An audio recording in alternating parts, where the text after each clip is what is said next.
Hi guys, welcome to my channel again and welcome to Pearl TV. And in this video, let's talk about the issue about Donalyn Bartolome. Matagal na daw to matagal na. Yung issue na kapag holiday, okay lang na magtrabaho siya. Kasi like January 1, kasi parang nilook forward niya na through the whole year round ay magiging progressive siya kasi may trabaho siya on the first day. Pero yun nga, sa mga tao na hardworking, okay, kumbaga hard work ang trabaho nila, kailangan nila magpahinga. Diba? Kailangan magpahinga kasi yung katawan natin babagsak yung kung hindi natin pahinga. Ang channel ko ay tumatalakay about health. My channel concerns about health and wellness. So, isa sa factor kung paano maging healthy ang isang tao, okay, ay kailangan niya magpahinga. Ang katawan natin ay parang makina.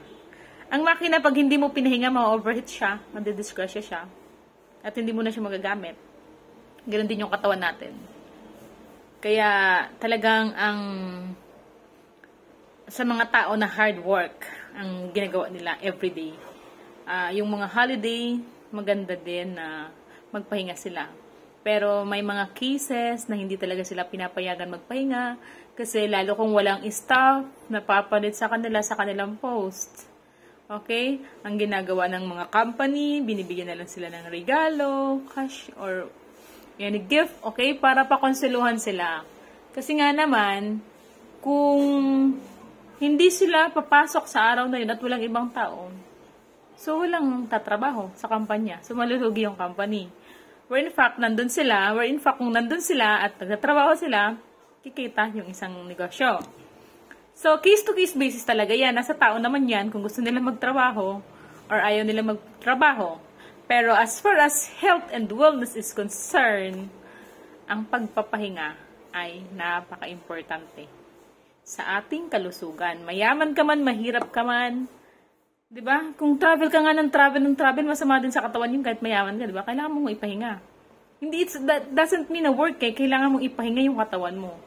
Pero, sa iyo naman yan kung kailan mo nararamdaman yung pagod, that's the perfect time na kailangan nating magpahinga. At kung magpahinga tayo kasama ang buong family, like special season, like holiday, Christmas, or yun yung pinaka-perfect kasi you'll be having a chance to bond with your loved ones, di ba? So, yung mga tao nga, umuwi pa sa probinsya, then they will go to beautiful places, relaxing places together with their family. Kaya napaka-importante ng salitang pahinga. So, sa case naman ni Donalyn Bartolome, matagal na palang issue yun 1 year ago, na, ayun, kailangan magpahinga ng katawan. Nasa sa atin yun, kung kailan natin nararamdaman yung pahinga. Ako, like, for example, ang dami kong naka-line up na trabaho, pero pag naantok na ako, feeling ko bagsak na yung katawan ko. So, punta ako sa bedroom, I get electric fan or open the air conditioner. Tutulog ko talaga yan. At babangon ako ulit para gagawin ko yung mga na-pending ko. Okay? So, bye and thanks for watching. And I hope you get my point. And the point of Donalyn, iba-iba kasi, case-to-case basis. Not necessarily, kasi, di ba, kailangan natin yung sasalitan sabi ko, kontinuar.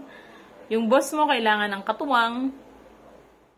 Ikaw lang yung inaasahan. So, yun. Pero kung hindi mo talaga kaya, you have the right naman to refuse. Kung talagang feeling mo bagsak na yung katawan. Pero kung kaya mo naman, why not, di ba? It's a kind of friendship naman. Natutulungan mo yung tao sa panahon na kailangan niya talagang tulong mo. Okay? So, bye and thanks for watching. God bless.